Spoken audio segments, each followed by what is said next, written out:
বন্ধুরা এখন কথা বলবো কোপা আমেরিকা নিয়ে, যেখানে কোপার সেমিফাইনালে অঘটন, 15 বারের চ্যাম্পিয়ন উরুগুয়ের বিদায়, ফাইনালে আর্জেন্টিনা বনাম কলম্বিয়ার ম্যাচ দেখতে হবে। 15 বার বিশ্বকাপ জয়ী উরুগুয়েকে হারিয়ে দিল কলম্বিয়া, আর্জেন্টিনার বিরুদ্ধে খেলতে হবে তাদের। সেমিফাইনালে উরুগুয়েকে 1-0 গোলে হারিয়ে দিল কলম্বিয়া। তো বন্ধুরা, এরকমই সব ফুটবলের খবর জানতে হলে আমার চ্যানেলটিকে অতি শীঘ্রই লাইক, কমেন্ট, সাবস্ক্রাইব করতে ভুলো না ও বন্ধুদের মধ্যে প্রচুর পরিমাণে শেয়ার করে দাও, যাতে আমার 4000 ঘন্টা ওয়াচ টাইম খুব শীঘ্রই পূর্ণ হয়ে যায়। তো বন্ধুরা, কোপা আমেরিকার ফাইনালে এবার খেলবে আর্জেন্টিনা বনাম কলম্বিয়া। তো কে জিতবে বলে মনে হয় কমেন্ট করে জানাতে ভুলো না। আমি তো আর্জেন্টিনাকেই সাপোর্ট করব, তুমি কাকে তা কমেন্ট করে জানাতে ভুলো না। 15 বারের কোপা জয়ী উরুগুয়েকে হারিয়ে দিল কলম্বিয়া, আর্জেন্টিনার বিরুদ্ধে খেলতে হবে তাদের। সেমিফাইনালে উরুগুয়েকে 1-0 হারিয়ে দিল কলম্বিয়া।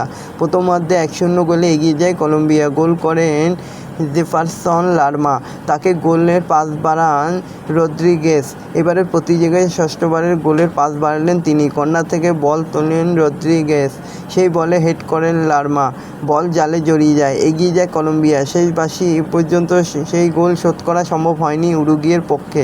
উরুগুয়ে শেষবার কোপা জিতেছিল 2011 সালে, সেই বছর ফাইনালে গোল করেছিল লুইস সুয়ারেজ। কলম্বিয়ার বিরুদ্ধে বৃহস্পতিবার 66 মিনিটের মাথায় নামানো হয়, কিন্তু গোল আসেনি।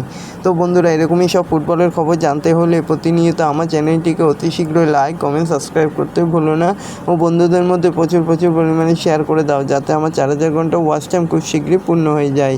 ধন্যবাদ সবাইকে।